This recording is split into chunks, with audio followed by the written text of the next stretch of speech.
Hello world, my name is Waseem and welcome back to the series web development.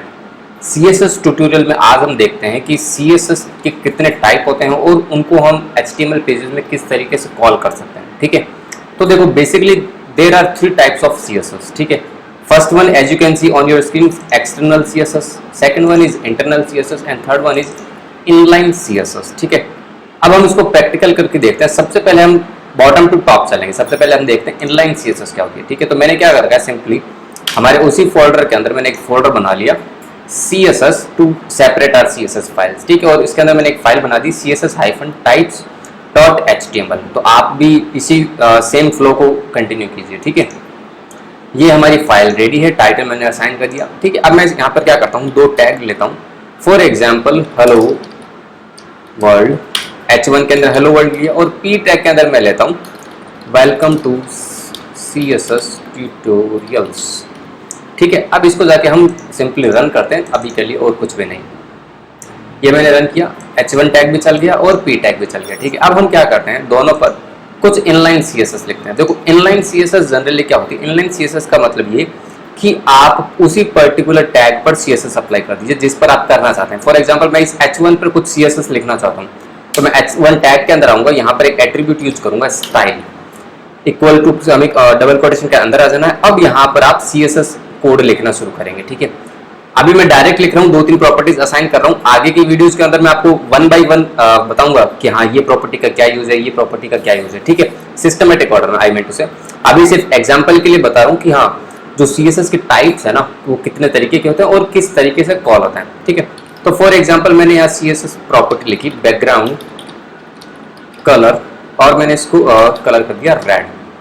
ठीक है, then semicolon, colour मैंने इसको assign किया white. ठीक है, अब जाके वापस हम ब्राउजर को रीलोड करते हैं तो देखो कलर आ गया, बैकग्राउंड कलर रेड और टेक्स्ट कलर हो गया वाइट। राइट, जैसा कि H1 टैग ब्लॉक एलिमेंट होता है तो वो अपने आप फुल विड्थ ले रहा है स्क्रीन के अकॉर्डिंग। ठीक है, और सेम काम मैं करता हूँ P टैग पर भी। मैंने क्या किया, स्टाइल एट्रीब्यूट यूज किया और बैकग्राउंड प्रॉपर्टी यूज की, बैकग्राउंड कलर फॉर एग्जांपल मैंने ये कलर अप्लाई कर दिया और टेक्स्ट कलर मैंने अप्लाई किया फॉर एग्जांपल ब्लू। ठीक है, इसको जाके रीलोड करते हैं, सी दोनों अप्लाइड है। ठीक है, तो ये हो गई इनलाइन CSS का एग्जांपल। सेकंड नंबर पे था इंटरनल। इंटरनल CSS क्या होती है, इंटरनल CSS का मतलब ये कि आप उसी पेज पर कहीं पर CSS अप्लाई कर दीजिए। तो वो कहीं पर भी आप नहीं कर सकते, जनरली आपको हेड सेक्शन के अंदर करना होता है। तो हेड सेक्शन में आप चाहो तो टाइटल के ऊपर कर दो या नीचे कर दो, डजंट मैटर। तो मैं क्या करता हूँ, टाइटल के बाद आता हूँ, यहाँ पर एक टैग यूज करता हूँ स्टाइल। इसको स्टार्ट करना है, क्लोज कर देना और इसके अंदर आ जाना है। ठीक, अब यहाँ पर जो भी आप कोड लिखेंगे ना वो CSS कोड होगा। ठीक है, तो अभी मैं क्या करता हूँ, सिंपल सेलेक्टर के थ्रू ही CSS अप्लाई करता हूँ। तो जैसे हमारा H1 टैग है, ठीक है, H1 टैग पर मैं क्या करता हूँ, बैकग्राउंड कलर क्या असाइन कर देता हूँ, पहले रेड था ना असाइन, तो मैं इसको फॉर एग्जांपल ब्लैक कर देता हूँ। ठीक है, ब्लैक कर दिया और टेक्स्ट कलर मैंने चेंज कर दिया फॉर एग्जांपल ब्लू से। ठीक है, अब इसको जाके हम रीलोड करके रन करके देखते हैं आउटपुट क्या आता है हमारा। आउटपुट में कोई भी चेंज नहीं आया। राइट, मैं रीलोड कर रहा हूँ पर कोई डिफरेंस नहीं पड़ रहा। वो क्यों नहीं पड़ रहा, तो इसको समझिए। देखिए मैंने H1 पर CSS अप्लाई कर दी इंटरनल CSS पर। ठीक है, पर अभी भी यहाँ पर इनलाइन CSS अप्लाइड है। ठीक है, इसका मतलब क्या हुआ, इसका मतलब ये प्रायोरिटी ब्राउजर किसको दे रहा है, प्रायोरिटी ब्राउजर किसको दे रहा है, इनलाइन CSS को ज्यादा दे रहा है। ठीक है, अगर आपको इनलाइन CSS, देखिए बेसिकली तो क्या है कि मैं कभी भी रिकमेंड नहीं करूंगा और कोई भी आपको रिकमेंड नहीं करेगा। स्टैंडर्ड वे तो यही होता है कि इनलाइन CSS से जितना बचा जाए उतना ठीक है। ज्यादा से ज्यादा CSS हम फ्यूचर में एक्सटर्नल CSS ही लिखेंगे। ठीक है, इनलाइन CSS बहुत रेयर केस में आप यूज करेंगे जब आपको लगेगा कि ये पर्टिकुलर प्रॉपर्टी ही फिक्स रहनी है, चाहे किसी भी डिवाइस हो, चाहे कुछ भी हो जाए। ठीक है, कोई भी कंडीशन क्यों ना हो, यही प्रॉपर्टी रहेगी इस पर्टिकुलर एलिमेंट में, तो ही आप इनलाइन CSS के साथ जा सकते हैं, अदरवाइज कभी भी नहीं। ठीक है, ये सिर्फ प्रैक्टिस के लिए बता रहा हूँ, जो तरीका है ना तो वो एक बार के लिए एक्सप्लेन करना जरूरी है ताकि आपके नॉलेज में रहे। ठीक है, तो प्रायोरिटी किसकी रही, इनलाइन CSS की रही।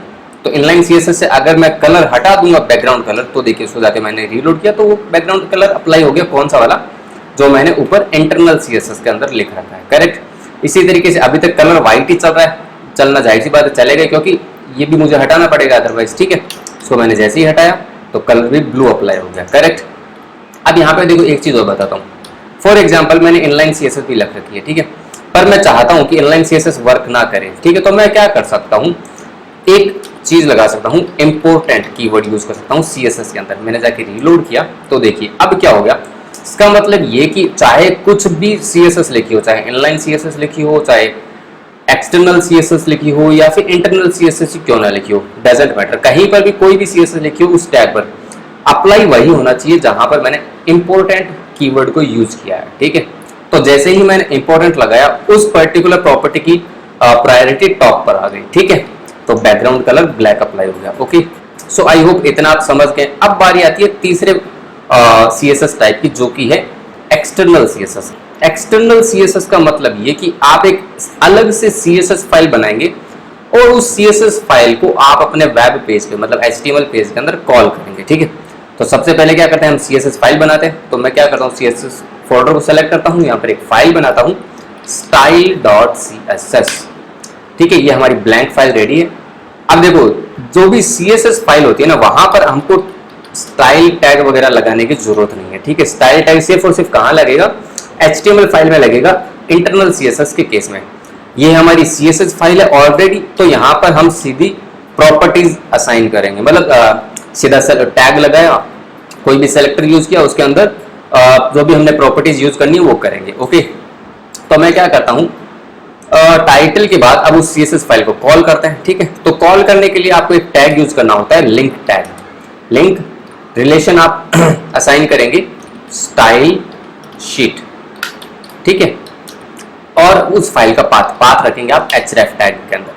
href टैग के अंदर आपकी फाइल कहाँ है, style.css, ठीक है। तो वो फाइल भी हम हमारी इस html फाइल के अंदर कॉल हो चुकी है, ठीक है। अब मैं क्या करता हूँ, h1 टैग पर ही एक CSS लिखता हूँ, बैकग्राउंड कलर फॉर एग्जाम्पल मैंने कर दिया इस बार रेड, ठीक है। तो जाके देखते हैं हमारा आउटपुट क्या आता है। यहाँ पर इंटरनल पे कौन सा है, मैं इंपॉर्टेंट हटा देता हूँ वापस, ठीक है, और यहाँ से इनलाइन भी हटा देता हूँ, ठीक है। चलो H1 पे नहीं करते, हम P टैग पे करते हैं, क्योंकि हमारा H1 तो ऑलरेडी असाइंड है ना। P टैग पे मैंने क्या किया, P टैग पे ऑलरेडी कौन सा असाइंड है, P पे एक्वा असाइंड है, मैंने इसको क्या कर दिया, P टैग पर रेड असाइन कर दिया, ठीक है, बैकग्राउंड कलर। अब इसको जाके रीलोड करते हैं तो देखिए कोई फर्क नहीं पड़ा, क्यों, क्योंकि वहां पर अभी इनलाइन सीएसएस भी अप्लाइड है, जाहिर सी बात है अप्लाइड है ना। अब क्या कर सकते हैं, यहाँ पर भी मैं इंपॉर्टेंट कीवर्ड लगा सकता हूँ, ठीक है। अब इसको जाके रीलोड करते हैं तो देखिए बैकग्राउंड कलर अप्लाई हो गया जैसे ही मैंने इंपॉर्टेंट लगाया, करेक्ट।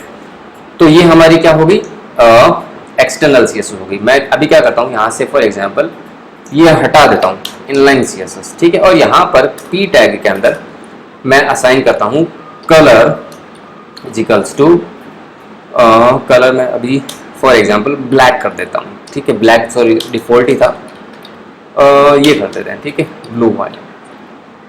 कुछ और करते हैं, फॉर एग्जांपल ग्रीन कर देते हैं ना, आई गेस ग्रीन थोड़ा विजिबल रहेगा, है ना, ग्रीन कर दिया, ठीक है। सो जाके रीलोड किया तो ये ग्रीन कलर में आ रहा है, ठीक है। अब मैं क्या करता हूँ, style.css पर आता हूँ और यहाँ पर एक कलर असाइन करता हूँ। फॉर एग्जांपल मैंने कलर असाइन किया वाइट, देखते हैं अप्लाई हो जाएगा, नहीं हुआ अप्लाई। क्यों अप्लाई नहीं हुआ, बिकॉज यहाँ पर पी टैग के अंदर मैंने कलर ऑलरेडी अप्लाई असाइन किया हुआ। तो इसका मतलब क्या हुआ कि इनलाइन सॉरी इंटरनल सीएसएस की भी प्रायोरिटी हाई रहती है, किस केस में, एक्सटर्नल फाइल्स के केस में, ठीक है। तो अभी जाहिर सी बात है हमने यहाँ पर क्या व्हाइट कलर असाइन किया हुआ है और यहाँ पर ग्रीन है, तो जहां पर उसको ग्रीन मिलेगा वो ग्रीन कहाँ मिला, इंटरनल सीएसएस के अंदर मिला, तो उसने उसको अप्लाई कर दिया, ठीक है। पर अब अगर आप चाहते हैं कि आपको ये व्हाइट वाला ही अप्लाई करना है विदाउट इंपॉर्टेंट कीवर्ड, ठीक है, तो वो आप कैसे कर सकते हैं। उस केस में हम क्या कर सकते हैं, जैसे हमने ये फाइल यहाँ पर कॉल कर रखी है, इसको मैं सिंपली क्या करता हूँ, इस पूरे के पूरे टैग को कट करता हूँ और स्टाइल टैग के बाद लिख देता हूँ, ठीक है। अब मैं इसको जाके रीलोड करता हूँ तो देखिए यहाँ पे व्हाइट कलर ऑटोमेटिकली अप्लाई हो गया, ठीक है, जो कि यहाँ पर लिखा हुआ था।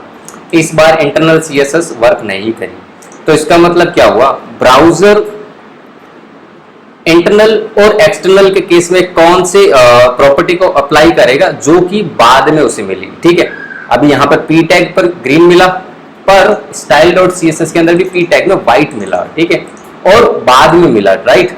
तो उसने क्या किया, ब्राउजर ने व्हाइट कलर अप्लाई कर दिया, ठीक है। सो आई होप आप समझ पा रहे हैं। नो डाउट अगर आप यहाँ पर इंपॉर्टेंट लगा देते हैं तो ये ऑटोमेटिक अप्लाई हो जाएगा, या फिर वहां पर लगा देते हैं पहले रखते हैं तो भी वो अप्लाई हो जाएगा।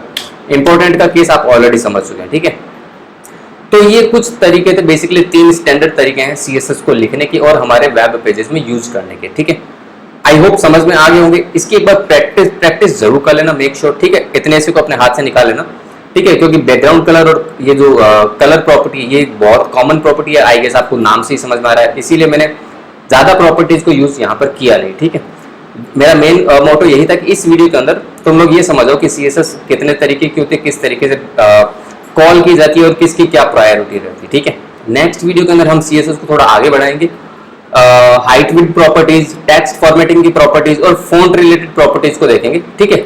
अब जाते जाते वीडियो को लाइक जरूर कर देना, चैनल को अगर सब्सक्राइब नहीं किया मेरे दोस्त तो वो भी कर लेना। अगर कोई फ्रेंड सर्कल में वेब डेवलपमेंट सीखना चाहता है, ठीक है, तो उसके साथ यार ये प्लेलिस्ट जरूर शेयर कर देना ताकि उसकी भी थोड़ी बहुत हेल्प हो जाए, ठीक है। इंस्टाग्राम और लिंक्डइन पे भी मुझे फॉलो करो, दोनों के लिंक नीचे डिस्क्रिप्शन में दिए हुए हैं, ठीक है। चलो फिर मिलते हैं नेक्स्ट वीडियो के अंदर, टिल देन बाय बाय।